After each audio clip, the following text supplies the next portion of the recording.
Producing 80 hectares a year of chilies takes a lot of time and effort, and importantly, good farming systems.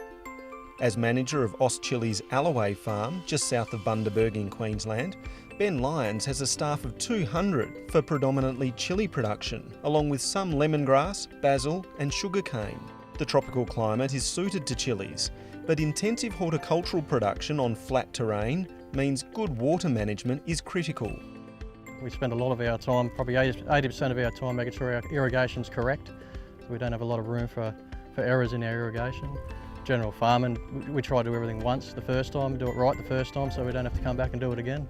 Austchilli uses trickle irrigation under plastic to achieve efficient nutrient delivery through fertigation. We only give what the plant requires, when it requires. As far as fertigation or food to that crop, we can give it what it needs, when it needs, and very little waste, if you like. So it's very controlled on how we run our system here on irrigation. Without a full understanding of an irrigation system, there's no guarantee it's working to its maximum efficiency. That's where GrowCom's Rural Water Use Efficiency program comes into play, testing fertigation injection and flush times. The testing process basically revolves in putting dye in my fertigation pot, putting the block to pressure.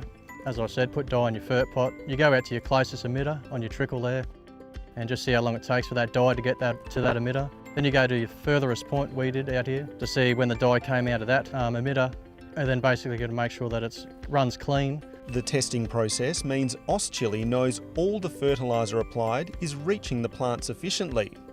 While Mr Lyons acknowledges their flushing and injection times originally involved some guesswork, the testing showed they were accurate. It was good to know that when GrowCom did come out to check our system, that what we were doing was correct, as in all our fertilisers that we were putting to our chilies was going to the chili. The flush time was correct, and our system works well.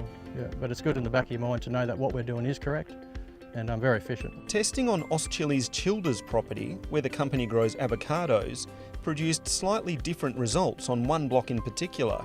We were running our shifts probably roughly about 10 minutes shy of the time, as in the flush time, as in when the pump was turning off, there was still a little bit of fertiliser, if you like, in the mains. It hadn't gone out to where we wanted it, so with GrowCom, when it came out there, it helped us out surely to get that and correct that. Whether it's making changes to flush times at Childers or confirming irrigation practices at Alloway, information generated through the Rural Water Use Efficiency program through GrowCom has been invaluable for the Austchilli business.